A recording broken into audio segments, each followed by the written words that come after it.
오늘 하나님께서 우리에게 주신 말씀은 사도행전 7장 54절로 60절까지입니다. 나윤신 원사님이 하나님 말씀 봉독해 드립니다.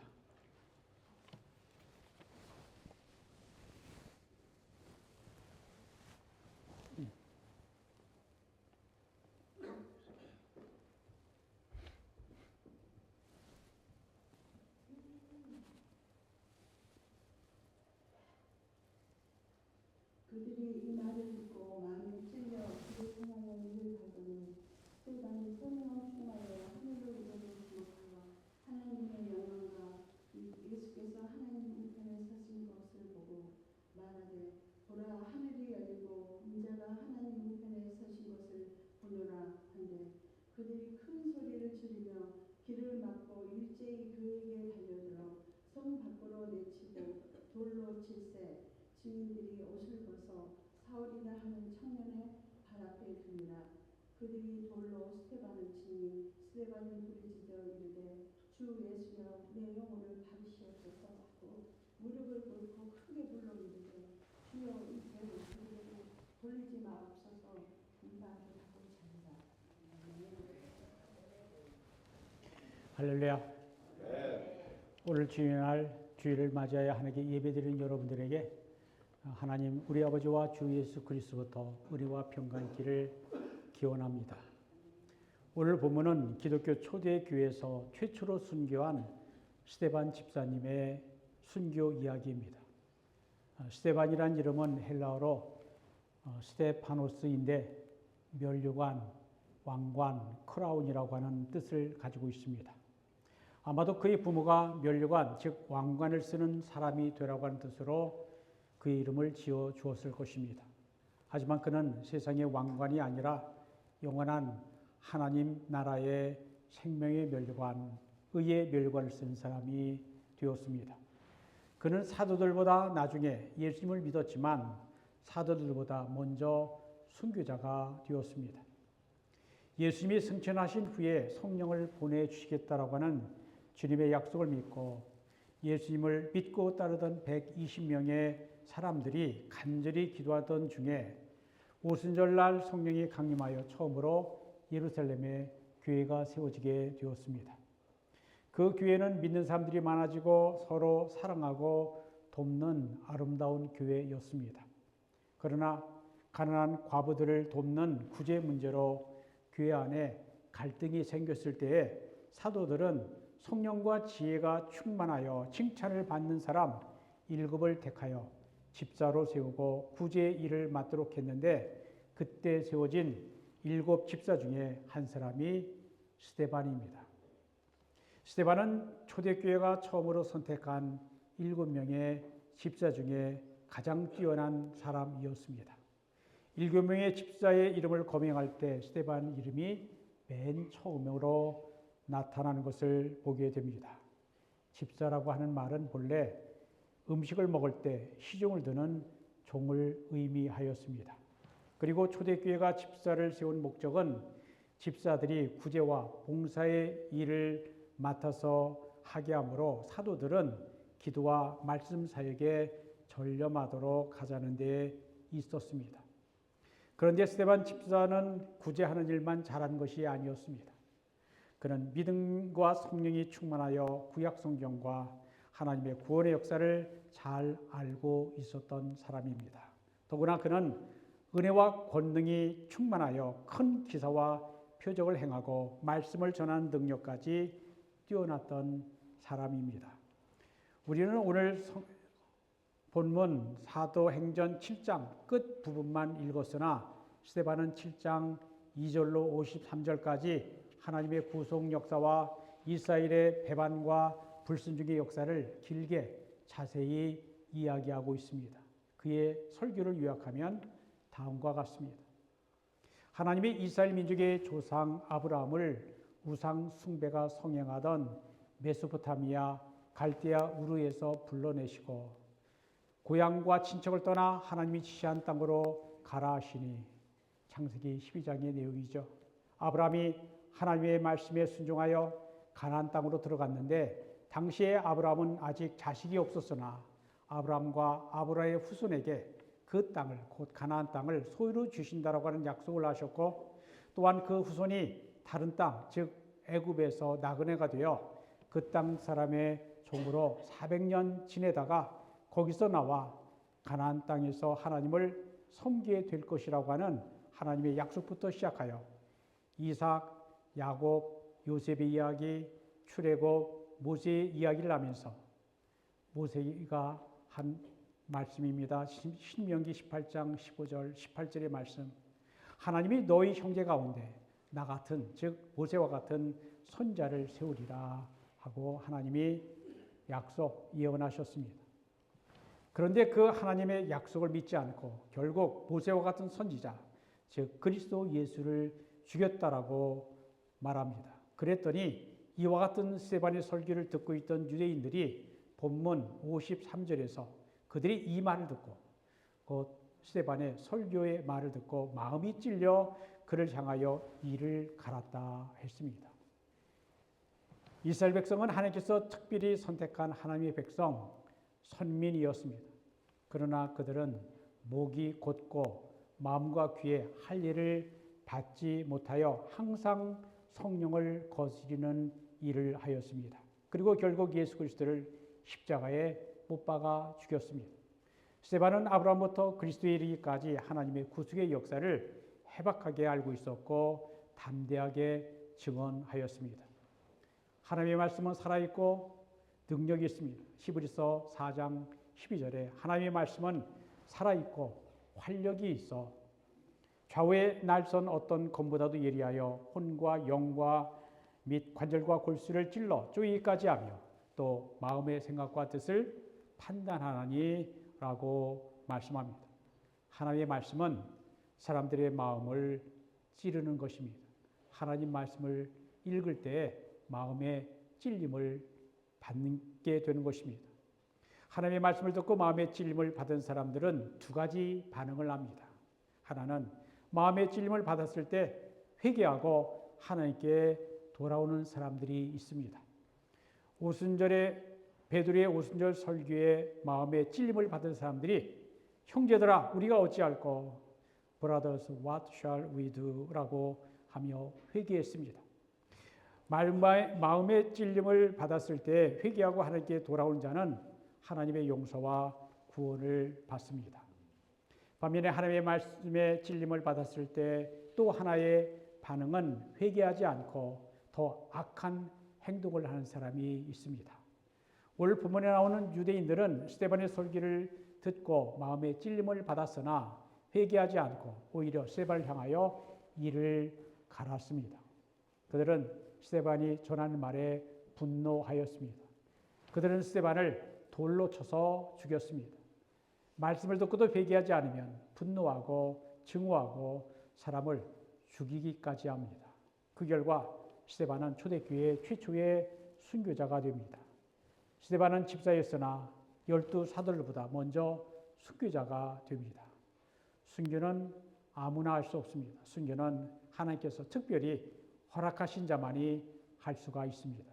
순교는 하나님 앞에서 순결하고 깨끗하여 하나님께서 기쁘시게 받을 만한 사람만이 할 수가 있습니다. 스데반은 하나님이 기쁘시게 받으실 만한 믿음의 사람이었습니다. 헬라어로 마르티오, 즉 증언하다라는 말은 순교하다라는 말과 같은 단어입니다. 증언하다라는 말은 본래 법정에서 사실을 그대로 증언하는 것을 의미하였습니다.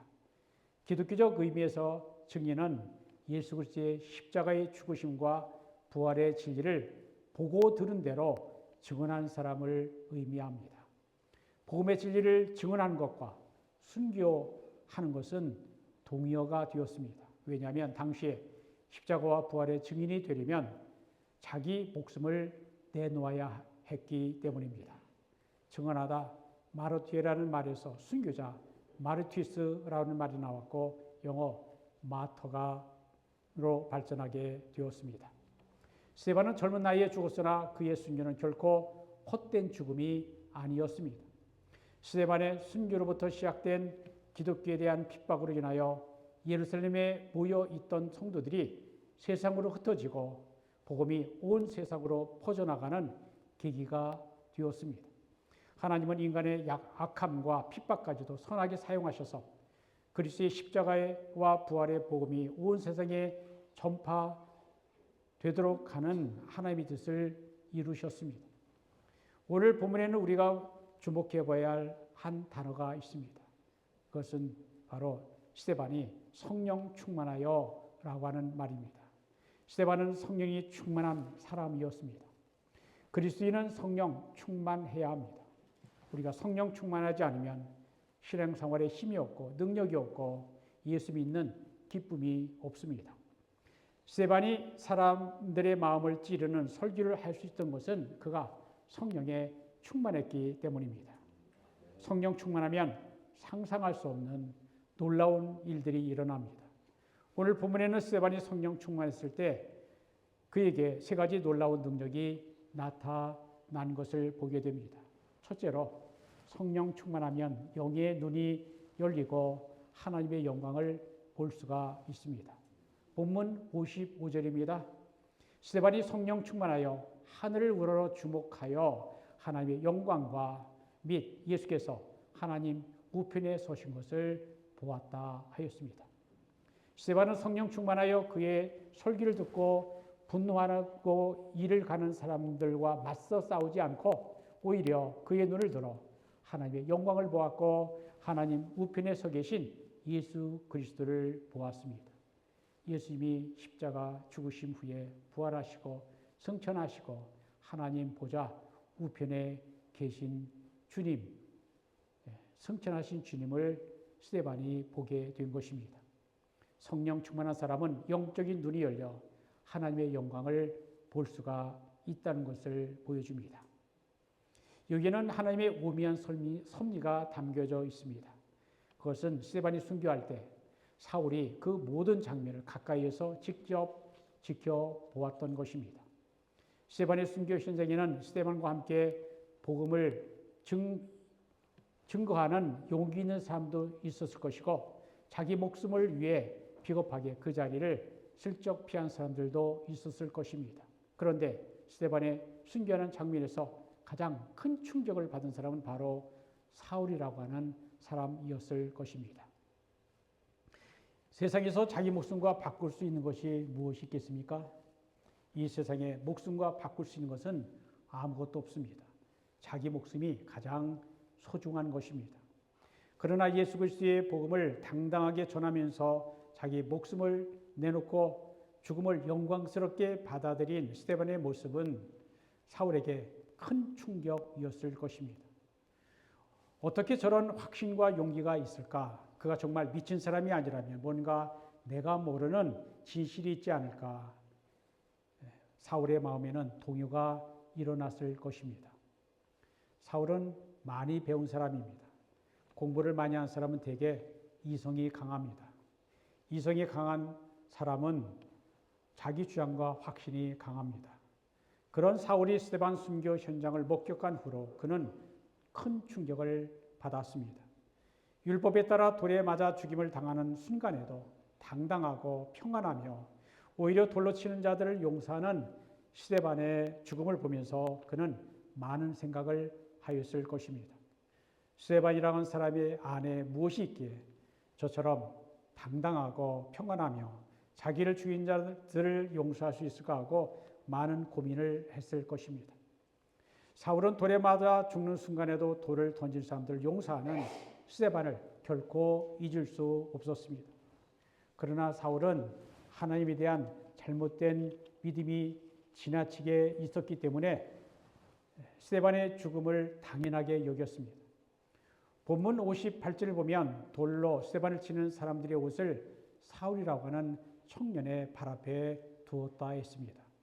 당시 사내들인 궁에는 신성 모독한 사람을 죽일 수 있는 권한이 있었는데 그 법적 절차로 증인들이 옷을 벗어 놓아야 증거가 되었습니다.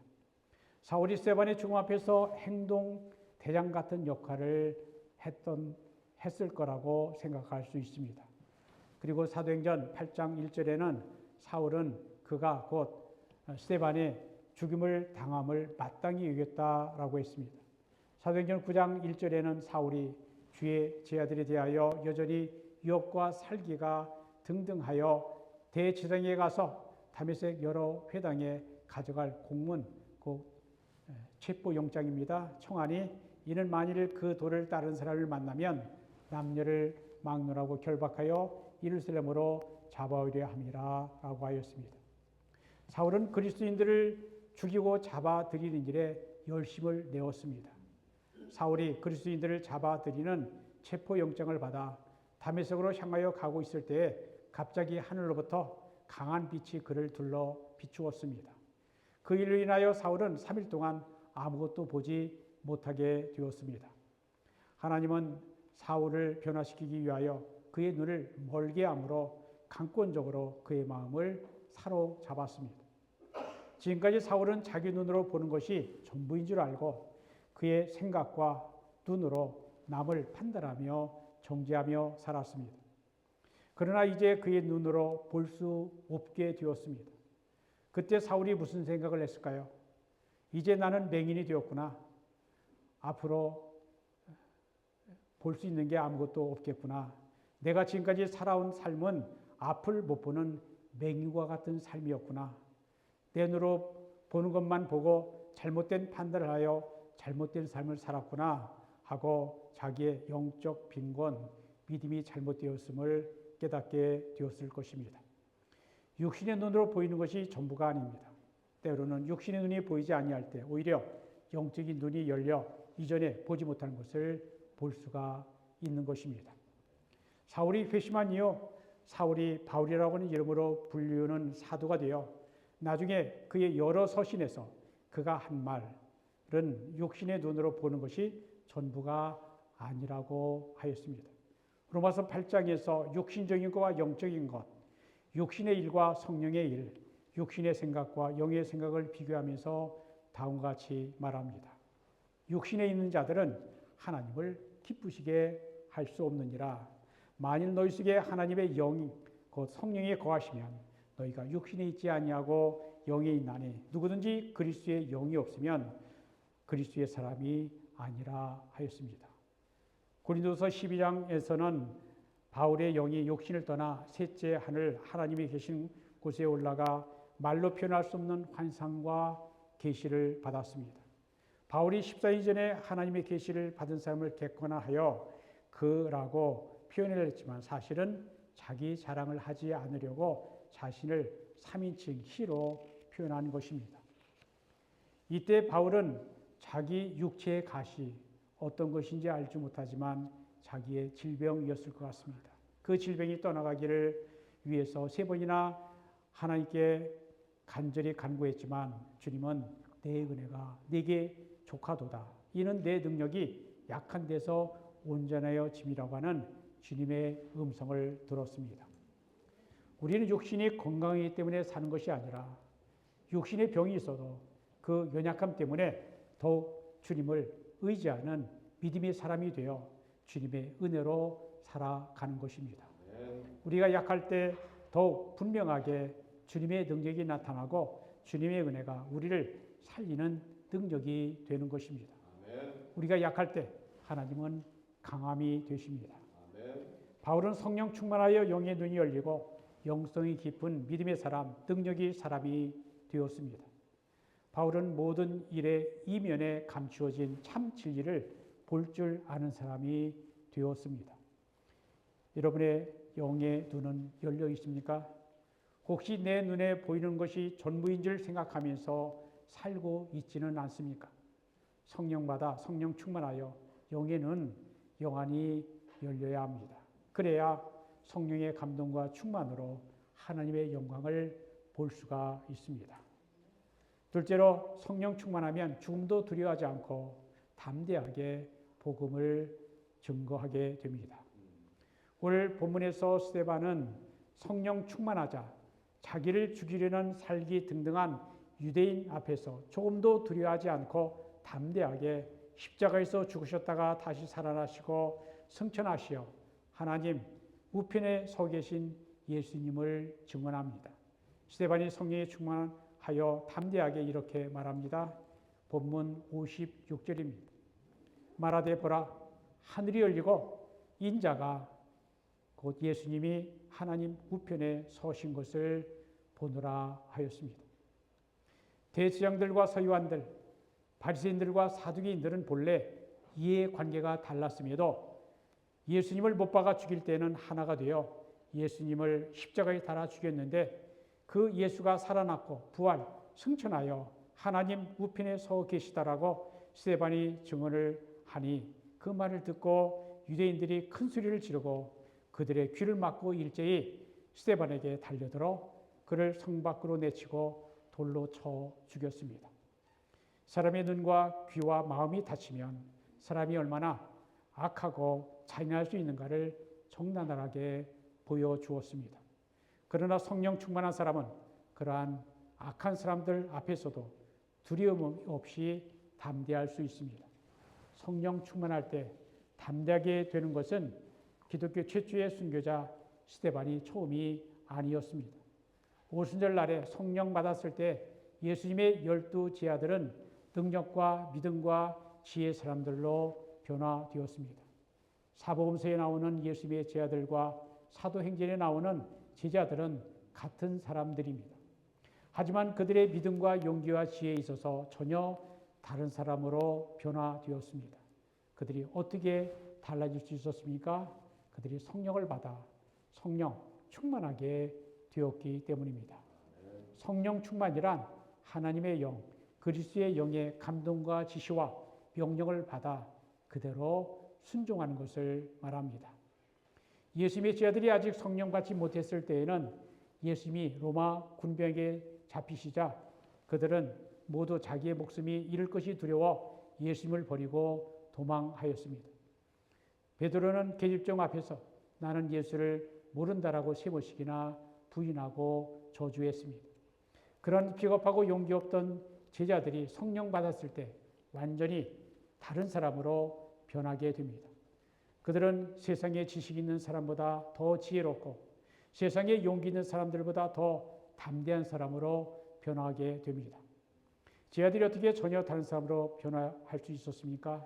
그들이 간절히 기도하던 중에 성령 받아 성령 충만하게 되었기 때문입니다. 성령의 지시와 감동에 순종한 사람이 되었기 때문입니다. 셋째, 성령 충만하면 원수까지도 용서하게 됩니다. 본문 59절에 스데반은 돌로 치는 자들을 용서합니다. 본문 마지막 부분 59절과 60절입니다. 그들이 돌로 스데반을 치니 스데반이 부르짖어 이르되 주 예수여 내 영혼을 받으시옵소서 하고 무릎을 꿇고 크게 불러 이르되 주여 이 죄를 그들에게 돌리지 마소서 이 말을 하고 자니라 하였습니다. 자기를 돌로 치는 원수까지 용서하는 것은 성령 충만하지 않으면 불가능한 일입니다. 주여 이 죄를 그들에게 돌리지 마옵소서. 이런 용서는 우리 주 예수님께서 십자가 위에서 하셨던 용서의 말입니다. 누가복음 23장 34절에서 예수님은 자기를 십자가에 못 박는 자들을 용서하는 용서를 하셨는데 십자가 위에서 첫 번째 하신 기도입니다. 아버지여 저들을 사하여 주옵소서. 자기들이 하는 것을 알지 못함이니이다. 사람들의 마음이 약해지면 제자들의 행동이 자기들의 행동이 악한지 선인지조차 분간하지 못합니다. 마음이 악해지면 어리석고 미련하게 됩니다. 주님은 이 모든 것을 아시고 그 미련하고 어리석은 자들을 용서하셨습니다. 또한 스데반이 주 예수여 내 영혼을 받으시옵소서라는 기도는 주님이 십자가상에서 7번째로 하셨던 마지막 말씀입니다. 내 영혼을 아버지 손에 부탁하나이다. 스데반은 예수님이 십자가 위에서 기도하신 첫 번째 기도와 마지막 7번째로 말씀하신 기도로 그의 생활을 마쳤습니다. 스데반은 예수님을 닮은 삶을 살다가 죽었습니다. 우리가 이 세상을 떠날 때 우리가 기도할 말을 미리 준비해 두는 것이 좋다라고 생각합니다. 그것은 주님과 스데반이 했던 기도보다 더 좋은 말은 또 없을 것입니다. 주 예수여, 내 영혼을 받으시옵소서. 내 영혼을 주님 손에 부탁합니다. 이러한 기도로 우리의 생애를 마칠 수 있기를 바랍니다. 여러분, 나에게 악하게 대하는 사람을 용서하기가 쉽습니까? 어렵습니다. 악한 사람을 용서하는 것은 우리 인간적인 힘으로는 너무나 힘듭니다. 그러나 성령 충만하면 용서하는 마음을 품게 됩니다. 성령 충만하면 예수님을 닮은 사람이 됩니다. 성령 충만하면 악한 사람도 용서할 수 있습니다. 심지어 내 생명을 빼앗고 죽이려고 하는 원수까지도 용서할 능력이 생깁니다. 원수까지 용서한 사람은 이 세상이 감당하지 못합니다. 원수까지 용서하는 사람은 세상을 이기고 사단마귀 이기고 하나님께 영광을 돌립니다. 사도행전을 기록한 누가는 돌에 맞아 순교하는 스데반의 모습을 죽었다라고 하지 않고 잠을 잤다 잔이라라고 표현했습니다.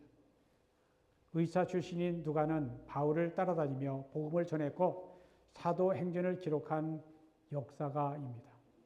그런 누가가 스데반의 죽음을 잔대라고 표현하는 것은 특별한 의미가 있습니다. 스데반이 돌에 맞아 죽었으므로 그의 얼굴과 몸에는 여기저기 피멍울이 맺히고 피를 많이 흘렸을 것이고 성한 데가 한 군데도 없었을 것입니다. 그러나 스데반은 주님의 평화 주시는 능력으로 죽지 않고 잠들었습니다. 그는 천국에서 깨어나 주님 품 안에서 영원한 안식과 생명을 누리고 있을 것입니다. 오늘 본문에서 스데반은 돌에 맞아 죽으면서 세 마디를 남겼습니다. 세번역 성경으로 다시 읽어드립니다. 보십시오. 하늘이 열리고 하나님의 오른편에 인자가 서 계신 것이 보입니다. 주 예수님, 내 영혼을 받아 주십시오. 주님, 이 죄를 이 사람들에게 돌리지 마십시오. 이것이야말로 예수님을 닮은 자의 기도요, 믿는 자의 모습입니다. 스데반은 젊은 나이에 순교하였습니다. 그가 오래 살아서 좋은 일을 많이 했으면 얼마나 좋았을까 하는 아쉬움이 있습니다. 하지만 그가 죽는 현장에 사울이로 하여금 목격하게 함으로써 사울이 나중에 더 크고 많은 일을 할 수 있는 계기가 되었습니다. 어쩌면 사울은 내가 순교자 스데반의 남긴 몫까지 감당하겠다라고 다짐하지 않았을까요? 오늘 본문에는 두 사람이 나옵니다. 순교자 스데반과 핍박자 사울입니다. 하나님은 스데반처럼 처음부터 끝까지 신실하게 믿음을 지키고 순교의 자리까지 간 신실한 사람도 기쁘게 사용하시고 사울처럼 하나님에 대한 잘못된 믿음과 자기 의로 열심을 내는 사람도 하나님께서 변화시키면서 사용하신다는 것을 알 수가 있습니다. 우리는 스데반과 사울을 통하여 하나님의 기쁜 뜻과 섭리를 느낄 수 있습니다. 스데반은 담대하게 예수님을 증거하고 자신을 죽이는 자들을 위한 용서의 기도를 하는 최초의 순교자의 면류관을 얻었다면 바울은 그리스도인들을 핍박하는 자에서 돌이켜 이방인을 위한 사도가 되어 자신의 목숨을 아끼지 않고 십자가와 부활의 복음을 능력 있게 전하는 전도자가 되었습니다. 교회의 역사는 하나님의 하나님 뜻과 방법으로 이루어 가신다는 것을 알게 됩니다. 우리는 예수님을 믿는다는 이유로 고난과 핍박이 없는 시대를 살아가고 있습니다. 우리보다 앞서 살았던 믿음의 선배들의 수고와 희생 덕분에 우리가 안전하고 편안한 시대를 살고 있습니다. 그 반면에 우리가 주님을 간절히 찾고 의지하는 마음과 믿음이 부족함을 부인할 수가 없습니다. 주대교 성도들이 핍박을 당할 때 지하 묘지 카타콤에 모여 목숨 걸고 예배 드리던 때와는 달리 우리가 생명을 걸고 예배 드리지 않기 때문에 하나님을 간절히 믿지 않는지도 모릅니다. 우리가 스데반의 순교를 통해 목숨을 걸고 예수님 믿고 전하는 일이 참으로 귀하다는 것을 알아야 합니다. 또한 사울처럼 예수님과 믿는 자들 핍박했어도 회개하고 돌이킴으로 용서함받아 구원을 얻은 은혜에 감사하면서 목숨까지 아끼지 않고 하나님과 하나님 백성들을 사랑하고 섬기는 것도 귀하고 아름다운 일입니다. 우리들이 할 수만 있다면 스데반처럼 순교자의 반열에 들어가는 은혜와 축복이 있기를 원하고 사울처럼 과거의 죄를 회개하고 순교 각오하고 주님의 복음을 전하는 전도자들이 다 될 수 있기를 축원드립니다. 기도합니다. 하나님 감사합니다. 오늘 사도행전 7장 말씀을 통해 신약교회 최초의 순교자 스데반 집사님의 순교 이야기를 들었습니다. 스데반이 순교하는 그 자리에 하나님의 섭리 가운데 사울이라고 하는 잘못된 믿음과 열심으로 예수님과 예수님을 믿는 자들을 핍박했던 사울이 그 자리에 있었습니다. 하나님은 그들을 기쁘게 받으시고 우리 주 예수 그리스도의 십자가의 죽으심과 부활의 복음을 그 진리를 전하는 하나님의 종들이 되게 하셨습니다. 우리도 하나님의 말씀을 듣고 순종하는 자가 되기를 원합니다. 그러기 위해 하나님 저희들에게 성령 충만을 허락해 주옵소서. 내 힘으로 사는 것이 아니라 하나님이 주시는 힘과 능력으로 살아 하나님의 뜻을 이루어드리는 주님의 백성 그리고 주님의 교회가 되도록 축복해 주옵소서. 말씀을 듣고 예 아멘하며 말씀대로 살아가는 우리가 되도록 인도하여 주옵소서. 예수 그리스도의 이름으로 기도합니다.